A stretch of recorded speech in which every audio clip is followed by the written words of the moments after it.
వాకార బీజము, పంచప్రాణములు, ఉపవాయువులు. యకార బీజము సత్వ రజస్తమో గుణములతో కూడి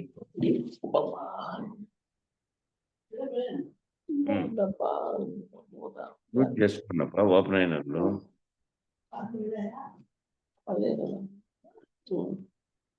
శ్రీధరు మీట్ చేయప్ప, ఆ శివయ్య స్వామి మీట్ చేయి.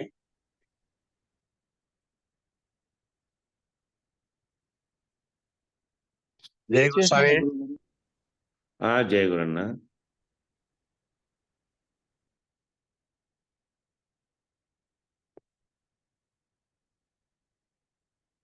వాకార బీజము, పంచప్రాణములు, ఉపవాయువులు. వాకార బీజం అనేదేమో పంచప్రాణాలు, ఉపవాయువులు. యకార బీజమేమో సత్వ రజస్తమో గుణాలతో కూడి 5 బీజాలతో ఏర్పడి సమస్త సృష్టి త్రిమూర్తులతో సహా ఒక పద్ధతిగా జరుగుతుంది అని చెప్పాము. ఇక్కడ ఇంకొక పద్ధతిలోనేమో ఓంకారము వదనాదేవి అనే పద్ధతిలో చెప్పుకొచ్చాము. దీనిని మంత్రము, మంత్రార్థము, మంత్రాతీతము అనే పద్ధతిలో చెప్పినప్పుడు మంత్రాతీతము అనేది మామూలుగా లేదు. అద్వైతంలో స్వరూప సాక్షాత్కారానికి మంత్రము, మంత్రార్థములతో అపరోక్షానుభూతి ఉంది. అద్వైతంలో స్వరూప సాక్షాత్కారానికి మంత్రము, మంత్రార్థంతో అపరోక్షానుభూతి ఉంది. అచల సిద్ధాంతానికి వచ్చేసరికి మంత్రాతీతమందు అపరోక్షానుభూతిని కూడా బయలుగా మార్చివేయడంగా ఉన్నది. అద్వైతంలోనేమో నేను శరీరం కాదు సమిష్టి చైతన్యంగా ఉన్న బ్రహ్మను అనేది అపరోక్షానుభూతి చెంది మంత్రము, మంత్రాతీతముతో అక్కడ నేను ఇదై ఉన్నానని చెప్పే ఆ అనుభూతి అనేది ఉంది. అక్కడ అద్వైతంలో ఉంది ఆ విధంగా. అచల సిద్ధాంతానికి వచ్చేసరికి అనుభూతి, అపరోక్షానుభూతి పొందినప్పటికీ ఆ అనుభూతి అనేది లేదు. ఇంకా అప్పుడు అనుభూతి కూడా లేదు. మంత్రాతీతం కూడా అయిపోయిన తర్వాత అపరోక్షానుభూతిని కూడా బయలుగా ఏదైతే నువ్వు పరోక్షానుభూతి పొందావో, చేరావో ఆ స్థితిలో నిర్ణయాత్మకంగా అది కూడా దాన్ని బయలుగా మార్చేసినందువల్ల బయలులో ఎటువంటి అనుభూతులకు వ్యక్తం కావడానికి, చెప్పడానికి ఏంది లేదు. ఇంకా ఈ తిరోధానం కిందికి వచ్చేసరికి ఏమవుతుంది? ఈ తిరోధాన స్థితిలో వెనక్కి పోయిన తర్వాత మళ్ళీ కిందికి వచ్చేసరికి ఏమవుతుంది? మళ్ళీ పైన చెప్పినటువంటి 16 కళలు ఊర్ధ్వ అధోభాగంలో రెండు మార్గాలుగా వచ్చాయి. మళ్ళీ కిందికి వస్తే మళ్ళీ ఊర్ధ్వ అధోభాగాలుగా 16 కళలు వచ్చినాయి. పై భాగాలు గాను, కింది భాగాలు గాను. 16 కళల్లో 7 కళలేమో ఊర్ధ్వ భాగాలు, 7 కళలేమో లోకములు అయినాయి. 7 లోకములు అయినాయి. అధోభాగంలో 7 కళలు 7 లోకాలు అయినాయి. అధోభాగంలో మానవ దేహంలో ఉన్నవన్నీ జ్ఞాన కళలు. మానవుని యొక్క దేహంలో పాదాలు, పిక్కలు, తొడలు, తొంటి నుంచి కింద దాకా అధోలోకాలు. తుంటి దగ్గర నుంచి మూలాధారంతో మొదలుపెట్టి పైన ఉన్నటువంటి 7 చక్రములు 7 లోకాలు.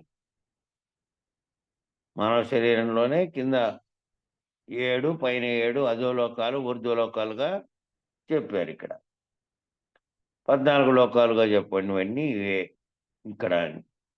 అయితే ఇక్కడ ఈ కింద ఏం చేశారు అంటే మానవుని యొక్క దేహంలో పాదాలు, పిక్కలు కింద ఉన్నటువన్నీ ఈ తుంటి దాకా నడుము వరకు ఉన్నటువంటివన్నీ అధోలోకాలు. తుంటి దగ్గర మూలాధార చక్రంతో మొదలుపెట్టి మళ్ళీ పైన ఉన్న 7 చక్రములు 7 లోకములు. మూలాధారము భూలోకము, మూలాధారమేమో భూలోకం, స్వాధిష్టానమేమో భూవర్లోకం, మణిపూరకమేమో సువర్లోకం, అనాహతమేమో జనలోకం, విశుద్ధమేమో మహాలోకం, ఆగ్నేయ చక్రమేమో తపోలోకం, సహస్రారమేమో సత్యలోకం. ఈ లోకాలన్నీ భూలోకం, భూవర్లోకం, సువర్లోకం, జనలోకం, మహాలోకం, తపోలోకం అని, సత్యలోకం అని చెప్పినటువంటి 7 లోకాలు శరీరంలోనే మూలాధార చక్రం దగ్గర మొదలై సహస్రారం దగ్గర ముగుస్తున్నాయి. అలా మానవ దేహంలోనే 14 లోకాలు ఉన్నాయి. ఈ 14 లోకాలు ఎక్కడో లేవు. ఎక్కడెక్కడో పోయి ప్రత్యేకంగా మన భూమి మీద జగత్తున్నట్టుగా లోకమేమీ లేదు.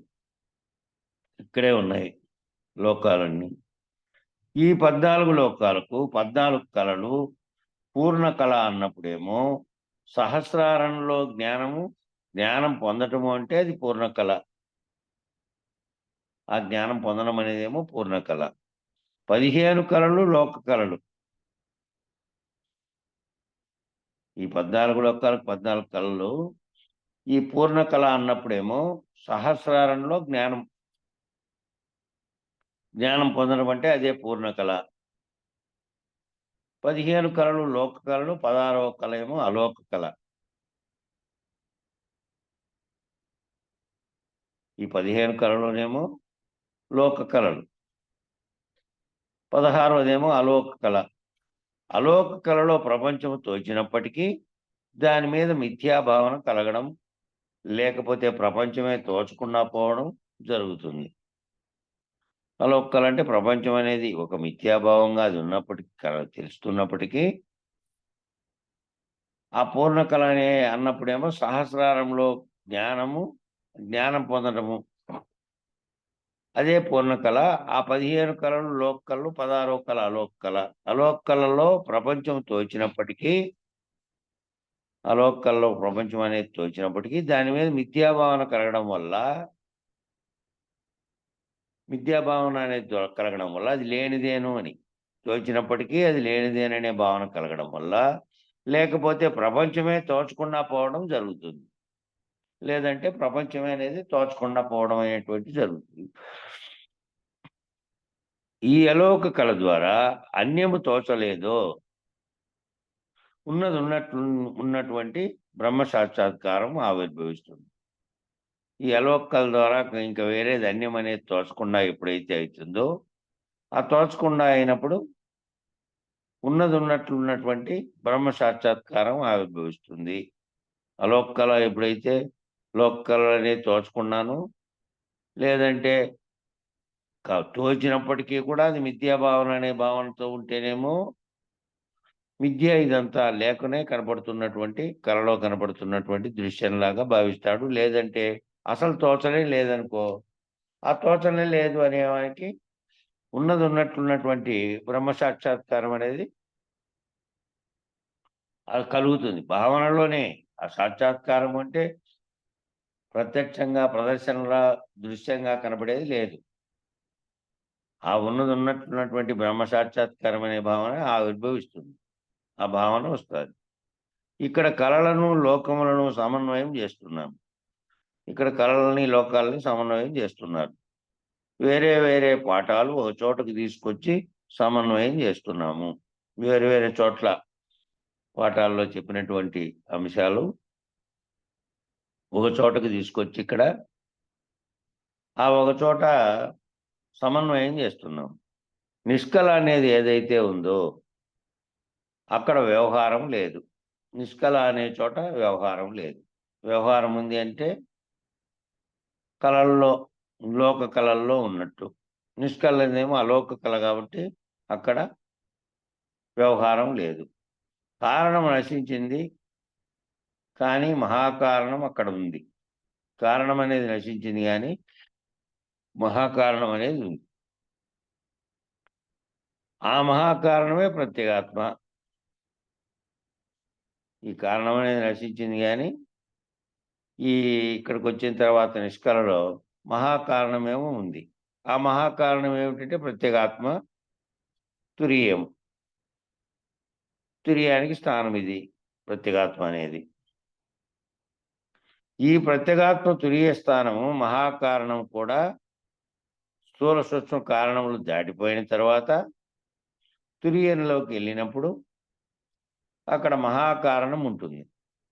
ఈ ప్రత్యేగాత్మ తురియ స్థానం అనేది మహాకారణం కూడా స్థూల సూక్ష్మ కారణాలు అనేటివి దాటిపోయిన తర్వాత తురియంలోకి పోయినప్పుడు అక్కడ మహాకారణం ఉంటుంది. ఆత్మపరముగానేమో తురియం అంటే ప్రత్యేగాత్మ. ఆత్మపరంగా జీవునికి ఆత్మగా చెప్పినటువంటి మూడవస్థలు, స్థూల సూక్ష్మ కారణ అవస్థలు దాటిన తర్వాత తురియ స్థితిలో ప్రత్యేగాత్మ.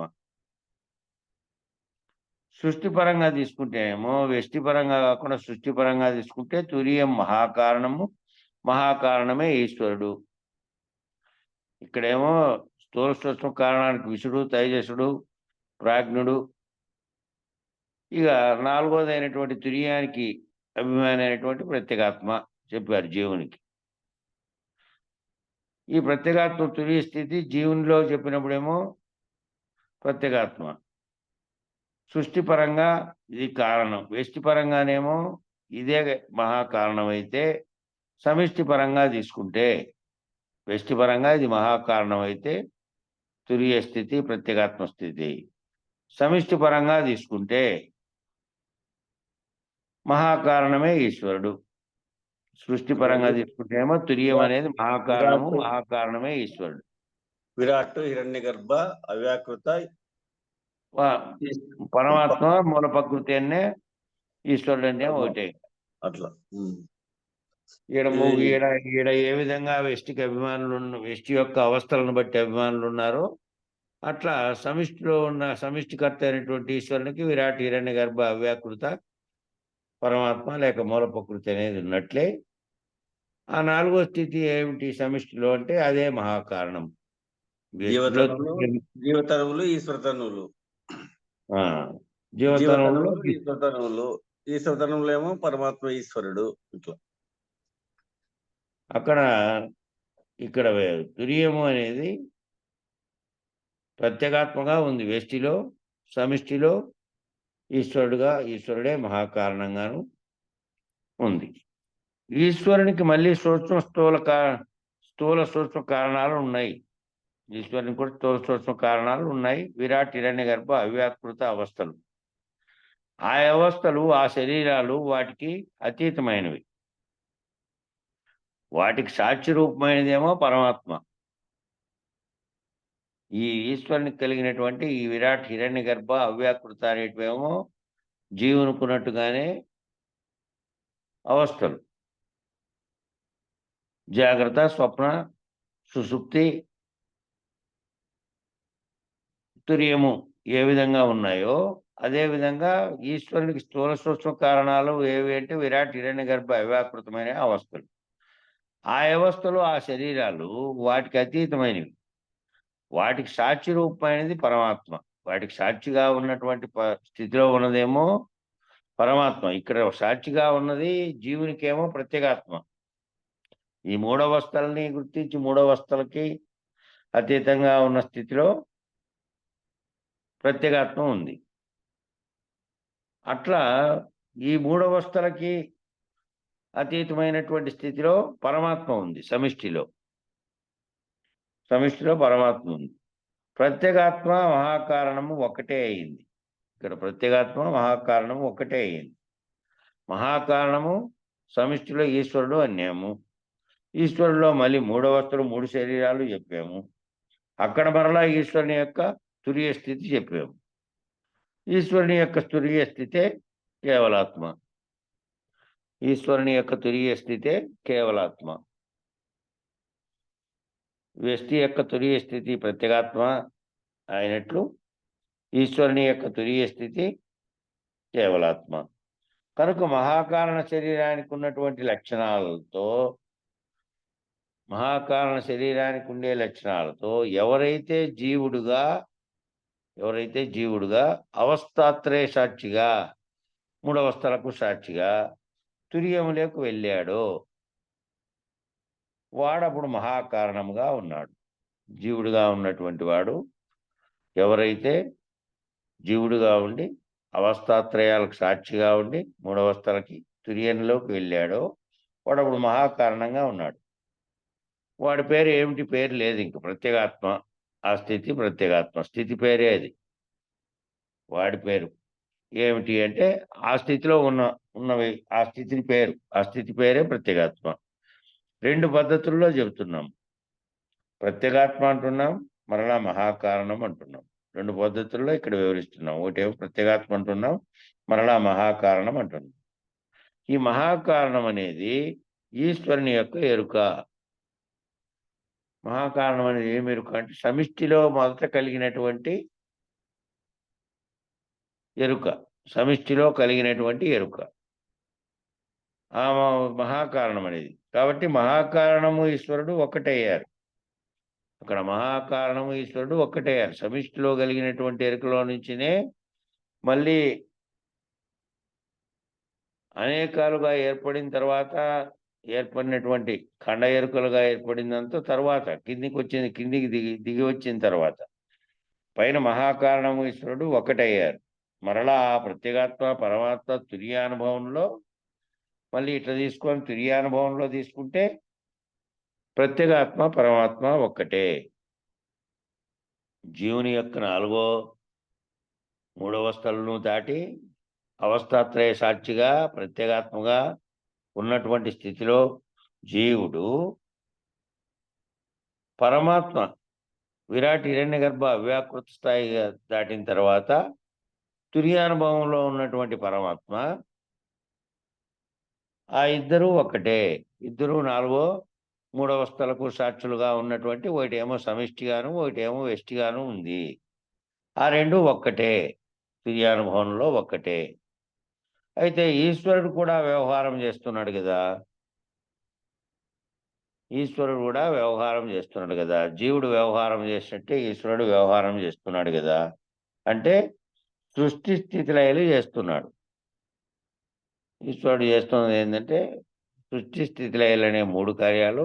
ఈడ 3 జీవుడు కదా చేసినవి ఏవైతే ఉన్నాయో స్థూలంలో ఉన్నప్పుడు స్థూల శరీరంతో జాగ్రత్త అవస్థలో వివిధ పనులన్నీ ఏ విధంగా చేస్తున్నాడు. మళ్ళీ స్వప్నంలోనేమో సూక్ష్మ శరీరంతో కలలుగంటున్నటువంటి పనులుగా, మళ్ళీ మూడోదైనటువంటి గాఢ నిద్రావస్థలో అచేతనంగా, మళ్ళీ మూడవస్థలను ఎరిగినటువంటి మూడవస్థలని గుర్తించి ఈ మూడవస్థలకు సాక్షిగా ఉన్నటువంటి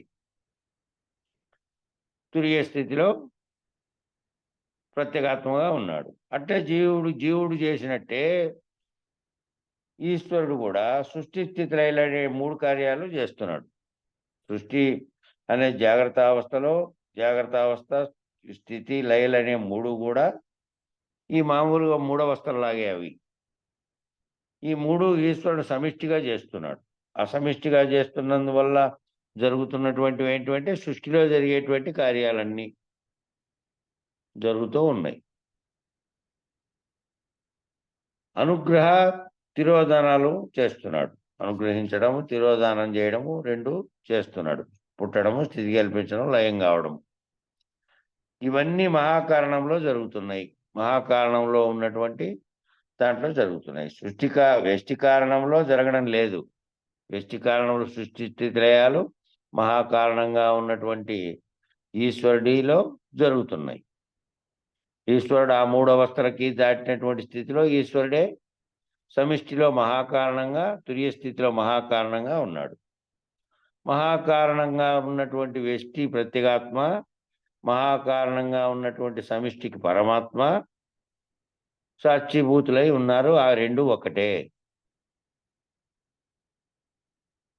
వ్యష్టి కారణంలో ఇవన్నీ జరగడం లేదు. ఇవన్నీ సమిష్టి కారణంలో జరుగుతున్నాయి. మహాకారణంలో సమిష్టిగా జరుగుతున్నాయి. మహాకారణంలో అకార రూపుడైన తాను ఉకార రూపంతో కలియక మకారమును బిందువుతో చేరి చలనము లేక అచల హంసయై ప్రజ్ఞాన స్వరూపుడై ఆత్మానాత్మలను విచారించి ఆత్మ ఏదో అనాత్మ ఏదో తెలుసుకొని మహాకారణమే ఉపాధి అయి ఉండి ప్రత్యేగాత్మనే, అంటే ప్రత్యేగాత్మ యొక్క ఉపాధి మహాకారణం, ఆ ప్రత్యేగాత్మనే లక్ష్యముగా ఎంచగా ఆ ప్రత్యేగాత్మ అయి ఉండేటటువంటి స్థితినే తురియము అని చెప్పాము.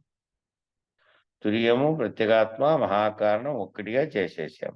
ఆ ప్రణవ బ్రహ్మము కమల మధ్యమందు ఉండును. మళ్ళీ ఈ కమలం ఎక్కడ?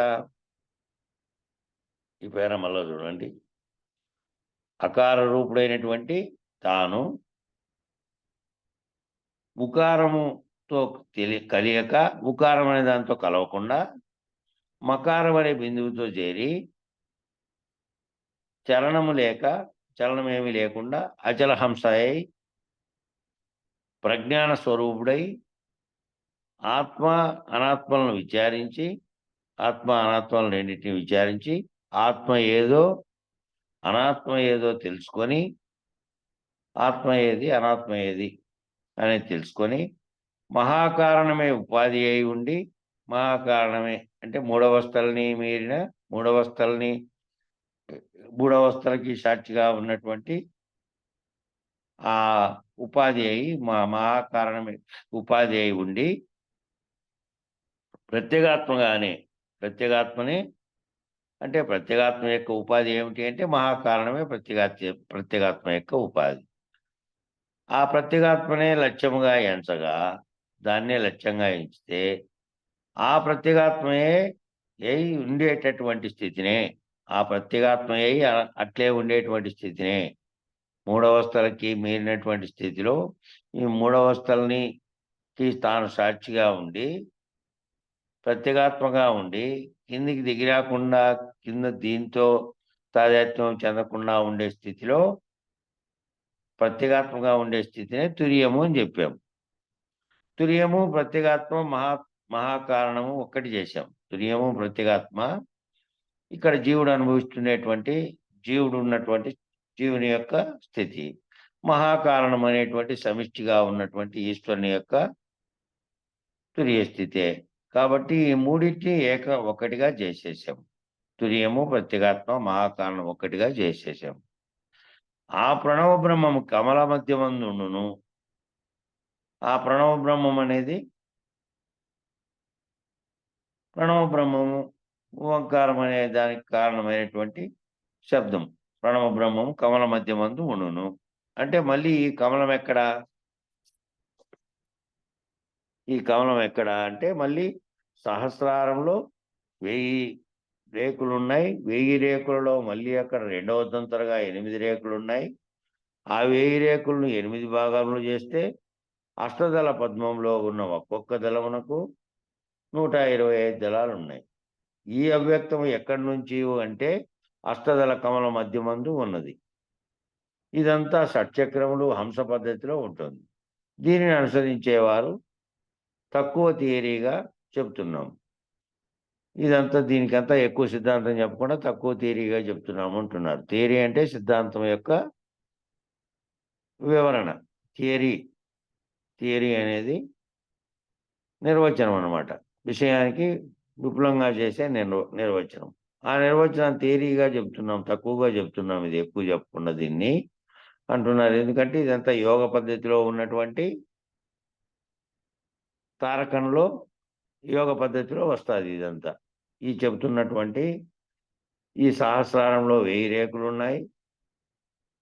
ఆ పుష్పంలో ఏదైతే కమల మధ్యంలో అన్నాడే ఆ కమలంలో 1000 రేకులున్నాయి. ఆ 1000 రేకుల్లో మళ్ళీ అక్కడ రెండవ దొంతరగా పువ్వుల్లో ఎట్లుంటాయి బయట ఉన్నటువంటి బాకీ దొంతర, రెండవ దొంతర, మూడవ దొంతర, నాలుగవ దొంతర నుండి మధ్యలో లాస్ట్కి ఏమైంటుంది ఈ పువ్వుల యొక్క దళాలన్నీ కుచ్చుకొని ఉన్నటువంటి ఒక బుడప ఉంటుంది మధ్యలో, పువ్వు మధ్యలో.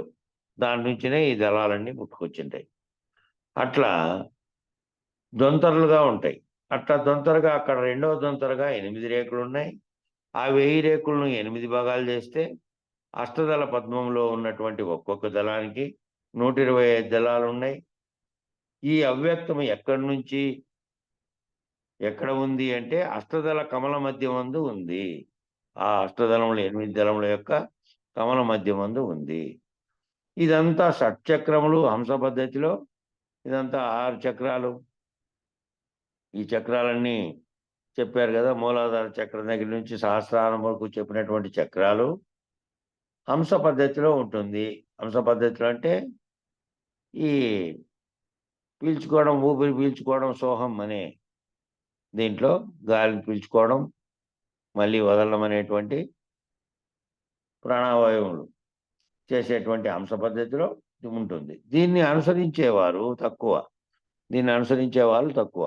దీన్ని యోగంలో కూర్చున్న వాళ్ళు గాలిని బంధించి, ఆ గాలిని బంధించి ఎక్కడైతే ఇవి జరుగుతున్నాయో, ఈ ఆలోచనలకు కారణమైనటువంటి స్థితిలో దానికి ఊపిరి ఆడనీయకుండా బంధించినప్పుడు ఏం జరుగుతుందంటే, సమాధి స్థితిలో చలనం లేనటువంటి కదలని స్థితిలోకెళ్ళి ఆ స్థితిలో ఉండడం.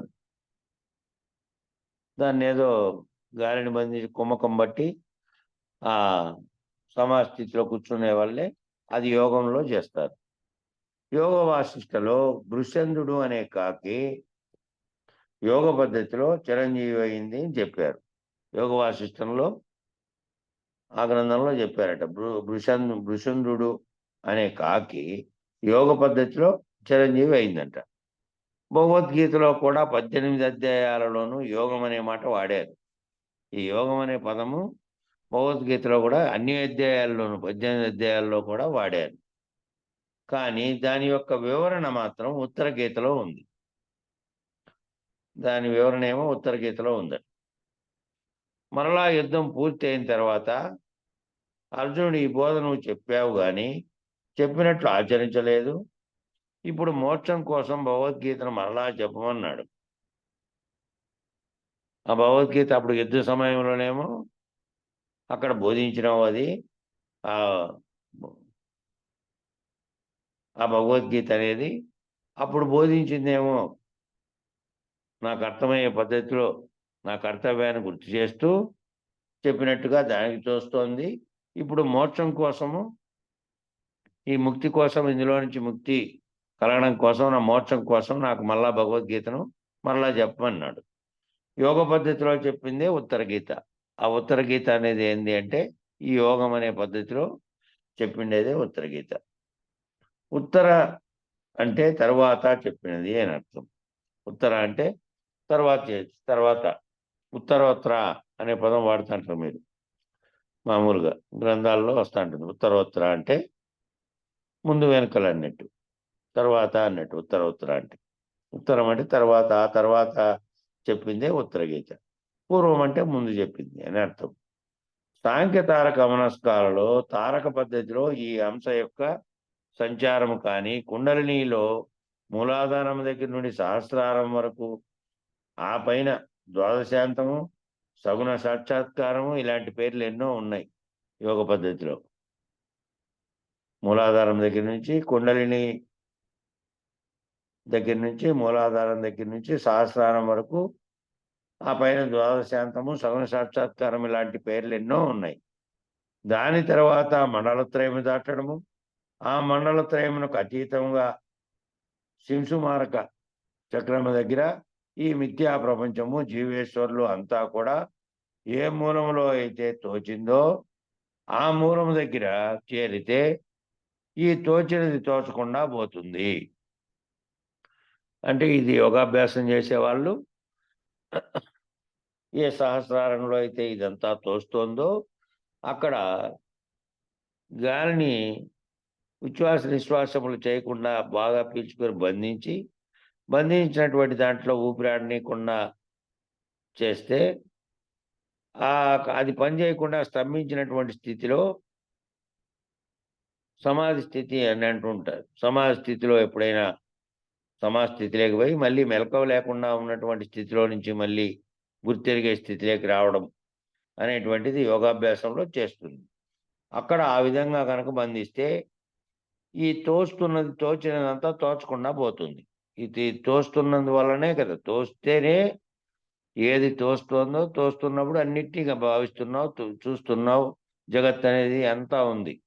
ఈ తోచడం అనేది లేకుండా చేయడం, జాగ్రత్త అవస్థలో ఉండి తోచకుండా చేసుకుంటున్నాడు. నిజానికి గాఢ నిద్రావస్థలో ఏంది తోస్తోంది, ఏమీ తోచట్లేదు. ఈ జాగ్రత్త అవస్థలో ఇవన్నీ కూడా ఏదైతే ఏ మూలంలో అయితే తనకు తోస్తోందో విషయాలు, ఆ మూలమును తోచనీయకుండా చేయడానికి కుమ్మకం బట్టి అందులో సమాధి స్థితిలోకి వెళ్ళి ఈ యోగాలు నేర్చుకొని దీని ద్వారా చేసేది ఇది. లేనిదే ఉన్నట్లు తోచింది ఏదో అది ఈ విధంగా లేనిది లేకుండా పోయేటట్టు చేసేటువంటి స్థానము.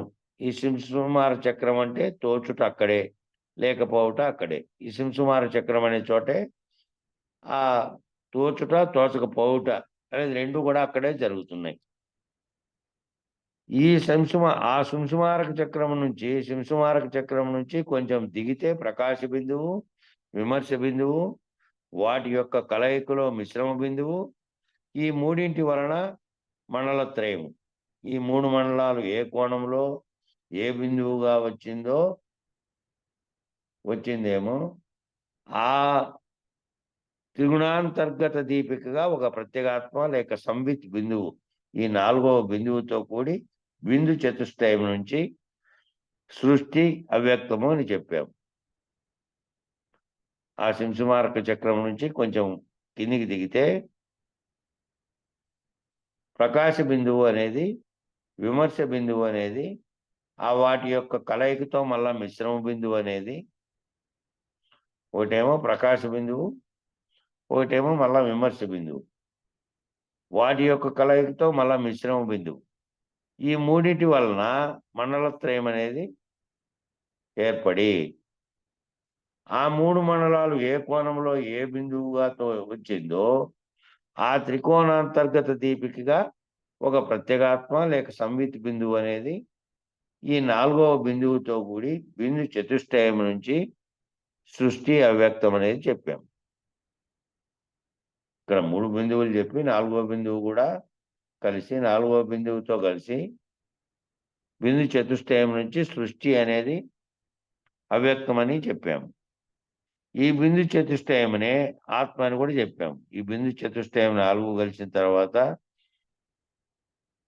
ఏర్పడినదే ఆత్మ అనేది కూడా చెప్పాము. అంతకుముందు ప్రకాశ బిందువు అంటే ఒకటి ప్రకాశించినటువంటి ఏదైతే చూడడానికి ఆ ప్రకాశ బిందువు కలిగిందో మొదట దానిని విమర్శ బిందువు అనే 2 బిందువులు, ఆ 2 బిందువుల యొక్క కలిసిన తర్వాత మిశ్రమ బిందువు అయినట్టు మూడో దాని వల్ల మండలత్రయం ఏర్పడి ఆ 3 మండలాలు ఏ కోణంలో ఏ బిందువుగా వచ్చిందో ఆ త్రికోణాంతర్గత దీపికగా ప్రత్యేగాత్మ లేక సంవిత్ బిందువు అనే 4వ బిందువుతో కూడి బిందు చతుష్టయం అనేది వచ్చిందని, అదే ఆ బిందు చతుష్టయమే సృష్టి అని అవ్యక్తమని చెప్పాము. ఈ బిందు చతుష్టయం వల్లనే ఆత్మ అనేది కూడా కలిగింది అని కూడా చెప్పాము. శింసుమారక చక్రం వద్ద సృష్టి మొదలైంది. సృష్టి మొదలు కావడానికి ఇక్కడనే శింసుమారక చక్రం అనే చోటే మొదలైంది. ప్రకాశం అక్కడే మొదలైంది. ప్రకాశంతో మళ్ళా విమర్శ అనేది తెలివొచ్చింది. ఆ రెండిటి కలవడం వల్ల ఇక త్రిపుటికి కారణమై అన్నీ కూడా సర్వము అక్కడి నుంచి ఏర్పడుతూ వచ్చినాయి. కాబట్టి సృష్టికి కారణమైనది ఆ సృష్టి మొదలైంది అక్కడనే. మహత్తులోని త్రిగుణాలు విజృంభించగానే మహత్తులో ఉన్నటువంటి స్థితిలో త్రిగుణాలనే 3 గుణాలు విజృంభించగానే ఇక సృష్టి అనేది మొదలైంది. ఈ శింసుమారక చక్రమే మాయా ద్వారం. ఈ శింసుమారక చక్రం అనేది మాయకు ద్వారం కల్పించినది. మాయ అనేది ఏర్పడి ఆ మాయ అనేది దీని యొక్క ఆధారంతో 3 గుణాలు విజృంభించినటువంటి స్థితిలో అవి కార్యరూపం దాల్చి వ్యక్తం కావడానికి కారణమైనది. అంతకుముందు అవ్యక్తంగా ఉన్నవన్నీ వ్యక్తం కావడానికి కారణమైనవి. ఆత్మ అనేటువంటి ఎరుకతో సృష్టి మొదలైంది. ఈ ఆత్మ అనేటువంటి ఎరుకతోనే సృష్టి అనేది మొదలైంది. ఈ ఎరుక యొక్క అవ్యక్త స్థితియే ప్రణవము. ఎరుక వ్యక్తం కాకుండా ఉన్నప్పుడు ఉన్నటువంటి స్థితియే ప్రణవము. ప్రణవం అనేది అవ్యక్తంగా ఉన్న శబ్దము, కొట్టబడకుండా ఉన్నటువంటి, కొట్టబడిన తర్వాత శబ్దం బయటకు వచ్చింది, శబ్దం వెలువడింది. శబ్దం వెలువడకుండా ఉన్నటువంటి ఓంకార శబ్దం యొక్క అవ్యక్త స్థితే ప్రణవం. కాబట్టి ఎరుక యొక్క అవ్యక్త స్థితియే ప్రణవము. ఈ ఎరుక తెలియబడకుండా ఉన్నటువంటి, వ్యక్తం కాకుండా ఉన్నటువంటి, అవ్యక్తంగా ఉన్నటువంటి స్థితియే ప్రణవము. ఆ ఎరుక యొక్క వ్యక్త స్థితే ఓంకారం. ఆ ఎరుక వ్యక్తం కావడానికి ఫస్ట్ ఏర్పడినటువంటి ప్రణవంగా ఉండే శబ్దము వ్యక్తమైన తర్వాత బయటికి ఓంకారం. అలాగే వ్యక్తస్థితి మహత్తు, మహత్తును అభిమానించేవాడు తోచాడు. అట్లా వ్యక్తమైన తర్వాత వ్యక్తస్థితి ఏమైందంటే మహత్తు అయింది. ఆ మహత్తును అభిమానించేవాడు తోచాడు. ఆ తోచిన వాడే మహదభిమాని లేక మహదహంకారం. మహత్తును అభిమానించిన వాడు లేకపోతే మహదహంకారం. సమిష్టిలో జరిగినటువంటి చర్యలు ఇవి. ఆ సమిష్టిలో జరిగినాయి, వేష్టిలో కూడా అదే పద్ధతిలో అక్కడ ఎట్లా జరిగితే ఇక్కడ ఎట్లా జరుగుతాయి. వాటన్నిటికీ అలాగే వ్యక్త స్థితిలో నుంచి మహత్తును అభిమానించేవాడు తోచాడు. ఆ తోచిన వాడే మహదాభిమాని లేక మహదహంకారము తోచింది సమిష్టిలో. సృష్టి ప్రారంభంలో జరిగినటువంటి స్థితిలో చెబుతున్నాడు. ఆ ప్రణవ బ్రహ్మం కమల మధ్యమందు ఉంటాడు. ఆ ప్రణవ బ్రహ్మం అనేది ఈ కమల మధ్యమందు, కమలము చెప్పిరు కదా ఇందాక, అష్టదళ పద్మము, దానికి 1000 రేకులు ఉన్నాయి బాహ్య భాగంలో, మళ్ళా మధ్యలో 8 ఉన్నాయి. ఆ ఒక్కొక్క దానికి 125 అనేటువంటి దళాలు మళ్ళా ఉన్నాయి అని. ఆ కమల మధ్యమునందు ప్రణవ బ్రహ్మం అనే అవ్యక్త స్థితిలో ఉన్న బ్రహ్మం ఉంటాడు. అష్టదళ పద్మం మధ్యలో ఉంటాడు. మధ్యలో అంటే రేకుల మధ్యలో ఉంటాడు. ఏ దుద్దుని ఆశ్రయించి ఈ 8 రేకులు ఉన్నాయో, ఏ దుద్దు అనే దాన్ని ఆశ్రయించి దళంలో, పుష్పంలో ఏ దుద్దు అనేది ఒకటి ఉంటుంది మధ్యలో. ఆ దుద్దులో నుంచినే ఇవన్నీ వచ్చింటాయి మొత్తం. ఎన్ని బయటికి కనబడేటువంటి ఆ పూల రేకులు, ఆ రేకులు ఎన్ని ఉన్నాయో ఆ రేకులన్నీ కూడా దానికి ఉంటాయి. అట్లా ఆ అష్టదళ పద్మంలో మధ్యలో అంటే రేకుల మధ్యలో ఉంటాడు. ఏ దుద్దుని ఆశ్రయించి ఈ 8 రేకులు ఉన్నాయో, ఏ దుద్దులో ఉన్నాయో ఈ 8 రేకులు అనేటివి ఆ దుద్దులోనే ఉంటాడు ప్రణవ బ్రహ్మం. ఆ 16 కళలు ఏవైతే ఉన్నాయో అవి నాడుల ద్వారా దేహమంతా వ్యాపించి, ఇక్కడ చూడండి, ఏవైతే ఇప్పుడు 16 అని చెప్పామో 16 కళలు, 16 అష్టదళం, ఈ పువ్వులో ఉన్నటువంటి దుద్దులో ఉన్నటువంటి దళాలుగా ఉన్నాయో ఆ దళాలే, ఆ 16 కళలు ఏవైతే ఉన్నాయో అవన్నీ కూడా నాడుల ద్వారా దేహమంతా వ్యాపించి, తలలో నుంచినే నాడుల ద్వారా దేహమంతా వ్యాపించింది. కంప్యూటర్లో CPU అనే దాని ద్వారానే అన్ని వైపులకి అంతా కూడా వెళ్తుంది, మళ్ళా వస్తుంది. సమాచారం అంతా దీంట్లో నిక్షిప్తమైనట్టు తలలో ఉన్నటువంటి ఈ చోట నుంచే సర్వ శరీరమునకు అన్నిటికీ కూడా నాడుల ద్వారా మొత్తం అంతా దేహమంతా వ్యాపించినటువంటి ఉన్నాయి. ఈ 16 కళలు అనేటివి కూడా ఈ నాడుల ద్వారానే శరీరం అంతటా వ్యాపించి ఉన్నాయి. ఎక్కడి నుంచి? సహస్రారంలో నుంచే అన్ని చోట్లకి పోయినాయి. ఒక చోట ఒక తంతి ఏ వైపునో ఒక తంతి పనిచేయలేదు, సమాచారం పోలేదంటే, ఒక దాంట్లో కొంచెం రక్త ప్రసారం జరగలేదంటే ఇంకా ఆ వైపు అంతా పనిచేయదు. దానికి చలనము, దానికి స్పర్శ, దాని యొక్క పనితీరు మందగించిపోతుంది మొదట. మళ్ళీ పూర్తిగా పనిచేయకుండా అయిపోయేటటువంటి స్థితి ఉంటుంది. శరీరంలో ఉన్నటువంటి అక్కడి నుంచినే అన్ని నాడుల్ని ప్రభావితం చేసేదంతా వెళ్తుంది. ఆ ప్రణవం చైతన్య స్థాయిలో గంటికేందు చిన్నాద, చిద్బిందు, చిత్కలలుగా ఉంది. ఆ ప్రణవం చైతన్య స్థాయిలో ఎట్లుంది అంటే గంటిక అనే దాంట్లో ఉంది. చిన్నాద అంటే చిత్తు యొక్క నాదం, చిత్తు బిందువుగా, చిత్కలలుగా చిత్తంలో ఉన్నాయి. ఇవన్నీ కూడా అక్కడ ఉన్నాయి. గంటిక అంటే ఒక గంటిక వెన్నుపూస ఏదైతే ఉందో ఆ గంటిక వెన్నుపూస ఏదైతే ఉన్నదో కింద నుంచి పైకి భూమా దగ్గర వెన్నుపూస యొక్క చివర ఉంటుంది.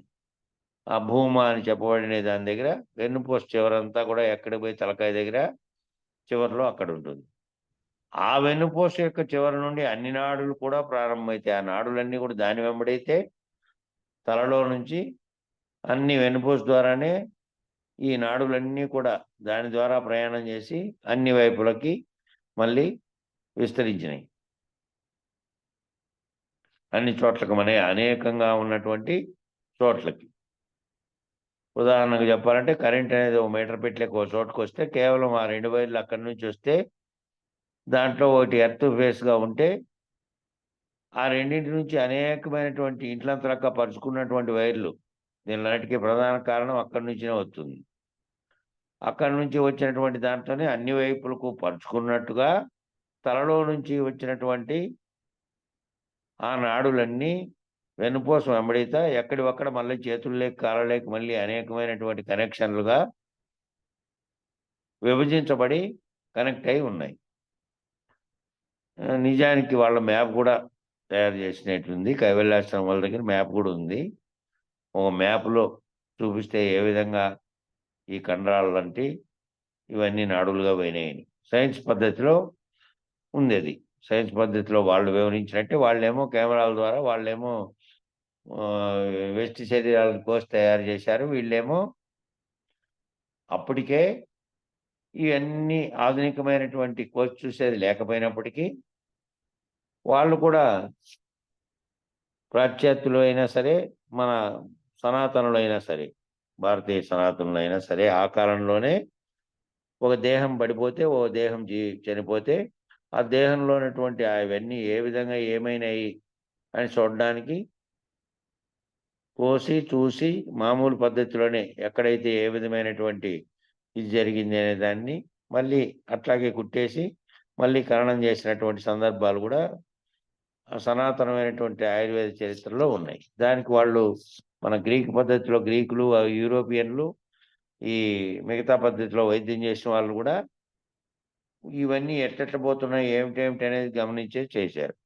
అయితే ఇయన్నీ కూడా పోతున్నాయి, ఈ విధంగా జరుగుతోంది అనేది సనాతనులైనటువంటి మన వాళ్ళు ఊహాత్మకంగాను మళ్ళా దాంట్లో వైద్యం చేసినటువంటి వాళ్ళు కొందరున్నారు గదా!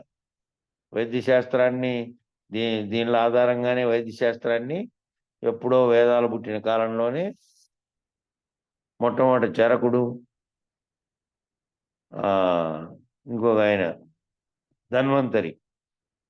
ధన్వంతరి అనే ఆయన మొట్టమొదట ఈ శాస్త్రాన్ని రాశాడు. ఈ ఆరోగ్యము, ఆయుర్వేదం అనే శాస్త్రాన్ని రాశాడు. చరకుడు అనే ఆయనేమో మొక్కలు దీనిల వల్ల ఏ దానికి ఏ గుణం లభిస్తుందో చరక సంహిత అనేది మళ్ళీ రాశారు. ఈ 2 ప్రాచీనమైనటువంటి 3000కు పైన 4000 సంవత్సరాలు 4000 నుంచి 3000 సంవత్సరాల మధ్యలో జరిగినాయి. అప్పటికే వీళ్ళు గూడా ఈ విధంగా వెన్నుపూసలున్నాయి, వెన్నుపూసలెంబడిత నాడులు పోయినాయి, శరీరం అంతటా పరుచుకున్నాయి అనేది గూడా అప్పటికే వీళ్ళు ఊహించినారు. అట్లా ప్రారంభమై పైనుంచి కింద దాకా వెన్నుపూస చుట్టూ జడలాగా అల్లుకుంటాయి. ఆ నరాలన్నీ, ఆ నాడులన్నీ కూడా జడలాగా అల్లుకొని ఉన్నాయి. జడగద అల్లుకున్నట్టుగా తలలో నుంచి అవి అల్లుకొని వచ్చినాయి. వెన్నుపూస ద్వారా శరీరావయవాలకన్నిటికీ పోయినాయి. అల్లుకుని ఒక్కొక్క చక్రం దగ్గర ఆ నాడి యొక్క మూలము అంటుకొని ఉంటుంది. ఈ నాడుల యొక్క మూలం ఎక్కడుంది అంటే ఆ పైన నుంచి మూలాధార చక్రం నుంచి సహస్రారం వరకు చెప్పబడినటువంటి చక్రాల దగ్గర ఆ నాడి యొక్క మూలం అంటుకొని ఉంటుంది. దానికి అంటుకొని ఉంటుంది. అతుకు ద్వారా ఈ చక్ర ప్రభావంతోటి అన్ని నాడులు పనిచేస్తాయి. ఈ అతుకు ఎక్కడైతే అతుకులేశారో ఆ అతుకుల ద్వారానే ఆ చక్ర ప్రభావంతోటి ఈ నాడులన్నీ కూడా పనిచేస్తాయి. ఈ నాడులన్నీ దాని ద్వారానే, ఆ అతుకు ద్వారానే పనిచేస్తాయి. అతుకు ఊడిపోతే ఆ అతుకు కట్టు నుంచి ఎక్కడ ఊడిపోయిందో అక్కడి నుంచి ఇంక ఆ శరీరంలో ఆ అవయవం పనిచేయదు. ఇయన్నీ పనిచేస్తాయి. ఈ పని చేసేదాన్ని ఈ ఎరుకనే హంస అని అంటున్నాం. ఈ ఎరుక అనేది ఏదైతే గుర్తింపబడుతుందో, గుర్తింపబడడానికి, తెలియబడడానికి ఈ సర్వ అవయవాల నుంచి వెళ్తున్నటువంటి హంస గాలికి పీల్చుకున్న తర్వాత ఎక్కడో ఊపిరితిత్తులు లేకపోయింది అని మనం ప్రాణవాయువు దాంతో ఆడుతోంది అని అనుకుంటున్నాం. నిజానికి అది పీల్చిన తర్వాత మళ్ళీ అందులో నుంచి అనేక చోట్లకి రక్తంలో రక్తం నిజానికి ద్రవమైనప్పటికీ ఆ ద్రవంలో కూడా ఆక్సిజన్ హిమోగ్లోబిన్ అనే రూపంలో వాయువు సంచరిస్తానే ఉంటుంది. వాయువు సంచరించకపోతే రక్తం ప్రసరించదు. వాయువు సంచరించకపోతే మిగతా శరీర భాగాలైనటువంటి నాడుల ద్వారా అక్కడ జరిగే స్పర్శ కానీ, అక్కడ జరిగే నొప్పి కానీ, అక్కడ జరిగే ఏది కూడా తెలియదు. కాబట్టి వాయువు అంశ ద్వారా కేవలం గాలిలో ఊపిరితిత్తుల్లో పీల్చుకొని ప్రాణవాయువుగా మాత్రమే కాకుండా సర్వావయవాల్లోకి నాడుల ద్వారానే ఈ నరాల ద్వారా రక్తంలోనూ పోతుంది. మళ్ళీ ఆ నాడులకు స్పర్శను అన్నిటిని కూడా కలుగజేస్తుంది. ఈ కలుగుతున్నటువంటి జ్ఞానమే ఆ ఎరుక.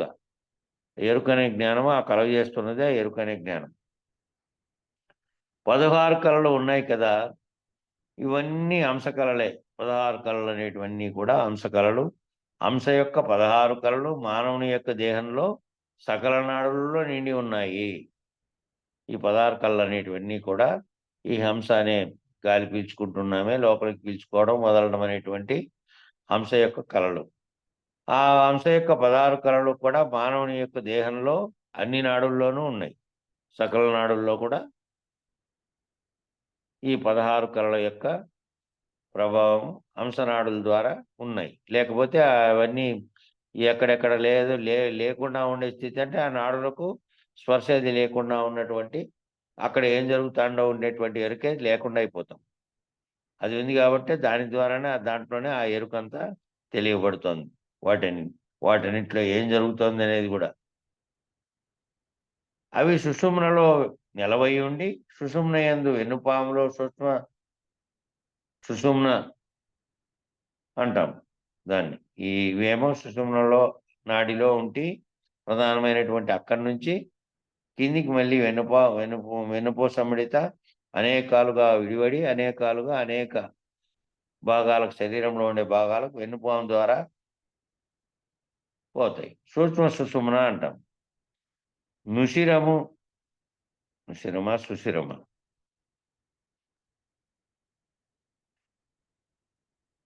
నుషిరము అంటే సూక్ష్మరంధ్రం. నూనెనా అది సూనా సుషిరం. సుషిరం అంటే సూక్ష్మరంధ్రం. సూక్ష్మరంధ్రం నందు ఏమీ ఉండదు. సుషిరం అంటే సూక్ష్మరంధ్రం. సూక్ష్మరంధ్రం నందు ఏమీ ఉండదు. ఆ సూక్ష్మరంధ్రం అని ఒకటి చెప్పారు, దాంట్లో ఏమీ ఉండదు. శక్తి ఉంటుంది అంతే. ఆ సూక్ష్మరంధ్రం అనే దాంట్లో శక్తి అనేది ఉంటుంది. కుండలిని శక్తి, మాయాశక్తి ఉంటుంది. ఆ సూక్ష్మరంధ్రం అనే దాంట్లో ఏముంది అని అంటే కుండలిని శక్తి, మాయాశక్తి ఉంటుంది. ఆ సుషుమ్నలో నిలవై ఉండి ఆ సుషుమ్నాడి దాన్ని స్థావరం చేసుకొని అక్కడ నిలవై ఉండడం అంటే అది దాని స్థావరంగా ఉండి అక్కడ ఉండి స్థానంగా అదే శక్తి 72,000 నాడుల్లోకి శరీరంలో ఉన్నటువంటి 72,000 నాడుల్లోకి అదే శక్తి ఉపనాడుల్లోకి కూడా ఈ నాడుల ద్వారా మళ్ళీ దేహమంతటా కూడా హంస అనేటటువంటి ఎరుక వ్యాపిస్తుంది. హంస అనేటువంటి ఎరుక వ్యాపిస్తుంది. ఈ నాడుల ద్వారానే దేహమంతటా కూడా హంస అనేటువంటి ఎరుక వ్యాపిస్తుంది. నాడుల్లోకి ఉపనాడుల్లోకి 72,000 నాడుల్లోకి అదే దాంట్లో ఆ సుషుమ్నలో ఉన్నటువంటి మాయాశక్తి, కుండలిని శక్తి అనే దాని ద్వారానే హంస అనేటువంటి గాలి ద్వారా ఈ ఎరుక అనేటువంటి ఈ నాడులన్నిటి ద్వారా తెలియబడుతున్నటువంటి శరీరంలో సకల అవయవాల్లోంచి అన్నిట్లోకి ఇది వ్యాపిస్తుంది. ఈ నాడుల పుట్టుక స్థానమే గంటిక. ఈ నాడులన్నీ ఏ గంటికలో పుట్టాయి? పైన ఈ గంటిక అనేటువంటి వెన్నుపూస ఎక్కడైతే తలలో మొదలైందో అక్కడలోంచి ఒక్కటిగా వచ్చినటువంటివి అనేకంగా పుట్టుక స్థానం అక్కడి నుంచి వచ్చి మళ్ళీ దీని ద్వారా అన్ని వైపులకు పోయినాయి. నాడుల పుట్టు స్థానము సుషుమ్న యొక్క పైభాగంలో సుషుమ్న నాడి అనేటువంటి దాని పైభాగంలో ఆఖరులో సుషుమ్న ఎక్కడి నుంచి వెన్నుపాములో ప్రారంభమైందో ఈ సుషుమ్న నాడి అనేది వెన్నుపాములో ఈ వెన్నుపూసల్లోంచి ఎక్కడైతే కనెక్ట్ అయిందో పైన అక్కడ ప్రారంభం ఎక్కడైందో ఆ పుట్టినటువంటి చోటు పేరే గంటిక. ఆ పుట్టిన చోటు పేరే గంటిక. గంటిక అనగా నాడుల ముడి. గంటిక అంటే ముడి. అన్ని తాళ్ళన్నీ కలిపి ఒక గంటికగా ఒక చోట ముడేస్తే ఆ ముడి. ఆ ముడి ఎక్కడైతే ముడిపడిందో ఆ ముడి అక్కడ పడిందనమాట. అక్కడ ముడిపడి మళ్ళా కిందకొచ్చే కొద్దీ అనేక నాడులుగా విభజన జరిగింది. గంటి కంటే నాడుల యొక్క ముడి. హంస సహస్రారమందున్న అష్టదళ పద్మంలో కదలక నిశ్చలమై ఉన్నది. హంస అనేదేమో సహస్రారమందు అష్టదళ పద్మంలో అక్కడ కదలకుండా నిశ్చలమై ఉంది. కదలకుండా నిశ్చలమై ఉంది ఒకటి. హంస అనేది అష్టదళ పద్మంలో ఉన్నప్పుడు అష్టదళ పద్మంలో కదలక నిశ్చలమై ఉంది. దాని పేరు అచల హంస. కదలక అష్టదళ పద్మంలో నిశ్చలమై ఉన్నదేమో అచల హంస. అష్టదళ పద్మంలో తూర్పు దళము, ఈశాన్య దళము ఈ రెండిటికి మధ్యలో అనగా 8 దళాలను 360 డిగ్రీలుగా విభాగం చేస్తే, 8 దళాలని 360 డిగ్రీ అంటే రౌండ్‌గా కనుక ఇట్లా విన్యాసం చేస్తే దళాల చుట్టూ, దళానికి ఎన్ని డిగ్రీలు ఉంటాయి అంటే 45 డిగ్రీలు ఉంటాయి. తూర్పు దళానికి, ఈశాన్య దళానికి మధ్యలో 45 డిగ్రీలు ఉన్నాయి. ఆ 45 డిగ్రీలు అంటే కోణం. కోణం అనేది కొంచెం చదువుకునే వాళ్ళకైతే అర్థమవు. పిల్లోళ్ళు ఇట్లా కోణాకారం గీసుకుంటూ ఉంటారు రౌండ్‌గా పేపర్ మీద. ఓ పెన్సిల్ పెట్టి వృత్తలేఖని అనే దాన్ని ఇట్లా గీస్తే కోణం ఏర్పడుతుంది. ఇది రౌండ్ ఏర్పడుతుంది వృత్తం. ఆ వృత్తంలోకి మళ్ళీ అనేక కోణాలు కింది నుంచి 45 డిగ్రీలు అంటే ఒక ఒక మూలలో నుంచి ఇంకో మూలలోకి ఉన్నటువంటి, ఆ మూలలోంచి ఇంకో మూలలోకి ఉండేటువంటి ప్రదేశం. అది కోణాకారం. మూలం కాడ స్టార్ట్ అయిన చోటేమో చుక్క దగ్గరే స్టార్ట్ అయింటుంది. పైకి పోయిన తర్వాత ఆ 2 కోణాల మధ్య భాగం ఇట్లా వెడల్పై ఉంటుంది. టేప్ దాన్ని 45 డిగ్రీలు. టేప్ కదా గిర్లు ఉంటాయి చూడు, పాయింట్లు అన్నట్లు. ఆ కోణానికి కూడా డిగ్రీలు అంటారు దాన్ని. పాయింట్లు ఉంటాయి. ఇప్పుడు రౌండ్. ఏంటా, ఓ పెద్ద సున్న చుట్టామనుకో, ఆ, పెద్ద సున్న చుట్టారనుకో, సున్నలో గనక ఫస్ట్ అడ్డగీత, మళ్ళా ఇంకొక అడ్డగీత, మళ్ళా ఇంకొక అడ్డగీత వేసారనుకో, 3 రెన్లు 6 అయిపోయాయి కదా. ఒకటిగా ఉన్న దాంట్లో 3 గీతలు గీస్తే గీత అవతల ఇవతల వేరు వేరు పరిచింది. ఆ సున్నగా చుట్టబడిన గీతలో ఓ పెద్దది ముగ్గు వేసినప్పుడు ఓ పెద్ద సున్నేసి దాంట్లో అడ్డగీతలు గీశారనుకో, విభాగాలు ఏర్పడతాయి. ఆ విభాగాలే ఈ కోణాలు. 45 డిగ్రీలు అనేటివి విభాగాలు. మొత్తం 360 డిగ్రీలు అంటే మొత్తం గుండు సున్నా ఉంటుందే అది 360 డిగ్రీలు. దాన్ని అడ్డం గీస్తే 45 డిగ్రీలుగా కోణాలుగా మారిపోతాయి. అట్లా 45 డిగ్రీలు తూర్పు దళానికి, ఈశాన్య దళానికి మధ్యలో 45 డిగ్రీలు ఉన్నాయి. ఆ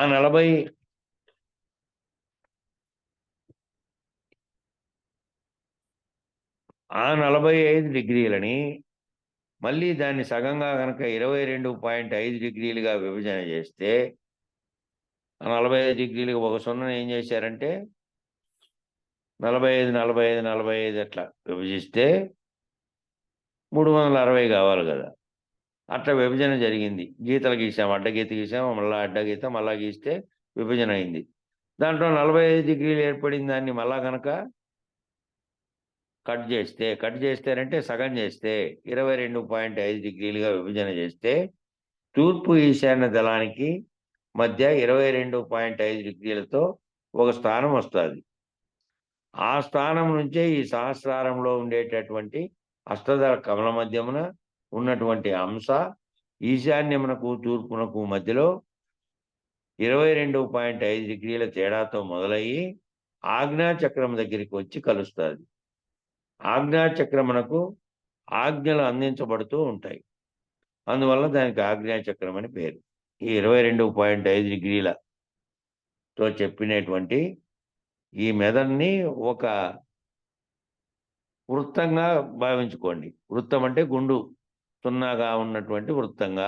ఆ వృత్తాన్ని విభజన చేస్తే 45 డిగ్రీలని. ఆ వృత్తాన్ని విభజన చేస్తే ఇట్లా గుండుగా ఉన్నటువంటి దాన్ని దళాల కింద విభజన చేస్తే మూల పాయింట్ ఏమో ఒక చోటే ఉంటుంది పాయింట్.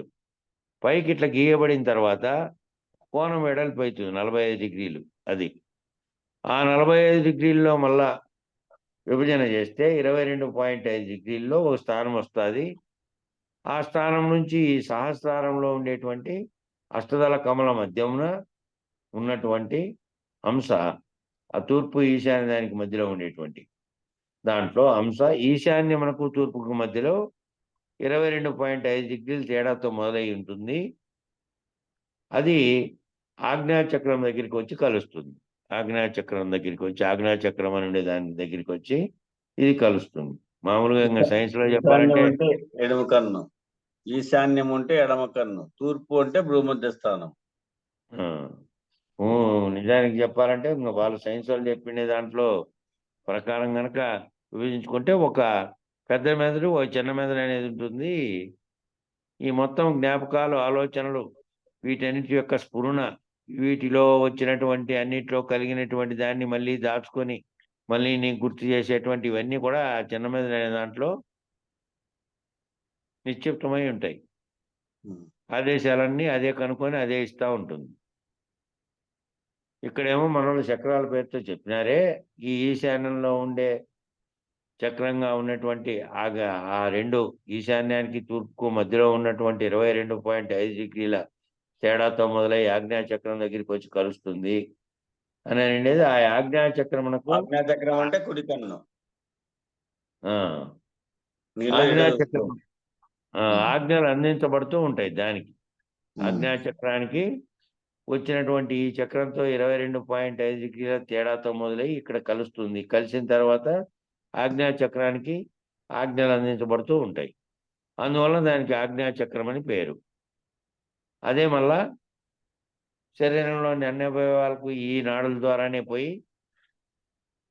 అది ఏదైనా సంకల్పించి ఆజ్ఞాపిస్తే తప్ప, ఈ కిందున్నటువంటివన్నీ కూడా ఏ ఒక్కటి ఏది పని చేయాలన్నా గూడా ఆలోచనలో వెంటనే ఫస్ట్ స్ఫురణ కలిగితేనే వెంటనే అది చేస్తాను. ఈ కూర్చొనున్నా చదువుతున్నావంటే ఆ లైన్‌లో నుంచి ఇంకో లైన్ కాడికి పోయి ఇయన్నీ వీటన్నిటికి చేసేటువంటి కేవలం మెదడులో అక్కడ జరిగేటివి గాకుండా మిగతా శరీర అవయవాలకు కూడా పోతున్నటువంటి నాడుల ద్వారానే వెంటనే క్షణంలో మళ్ళా అనేక వంతులు కిందికి తీసుకుంటే అరక్షణం గూడా పట్టకుండా ఆలోచన వచ్చి పలానా పని చేయాలంటానే చెయ్యో, కాలో ఏటికి పోతుందో వాటన్నిటికి కారణమైనటువంటి ఆజ్ఞలన్నీ అవన్నీ పనిచేయడానికి సరిపోయేటివన్నీ అన్ని ఆజ్ఞలు అక్కడి నుంచినే వస్తున్నాయి. దాంట్లో దాంట్లో గనక ఆ ఆజ్ఞా చక్రం అనే దాంట్లో గనక అది లేకుండా పోయినటువంటి స్థితిలో ఏ పని చేయదింగిది. గాఢ నిద్రావస్థలో అది పని చేయలేదు కాబట్టే ఆజ్ఞలు లేవు. ఆజ్ఞలను పాటించి కార్యరూపం ధరించేది లేదు. ఏమీ లేదు. ఈ మామూలు జాగ్రత్తావస్థలో ఉన్నప్పుడే అది పనిచేసి దాంట్లో నుంచి వచ్చిన ఆదేశాల ప్రకారం అన్నీ ఇవి అంతరేంద్రియాలు, బాహ్యేంద్రియాలు అన్నీ కూడా సర్వం గూడా దాని ఎలక్ట్రికల్ లోబడే పనిచేస్తున్నాయి అంతే. పని చేయకపోతే ఇవి పని చేయవంతే. అట్లా. ఆ విధంగా దాని యొక్క ఆజ్ఞాచక్రమునకు ఆజ్ఞలు అందించబడుతూ ఉంటాయి. అందువల్ల దానికి ఆజ్ఞాచక్రం అని పేరు. ఇంక సమయం గూడా 1 నిమిషమే ఉంది. సరిపోతుంది మంగళం చెప్పేయాలకు. మంగళం చెప్పండి. ఈ తదుపరి పేర మళ్ళా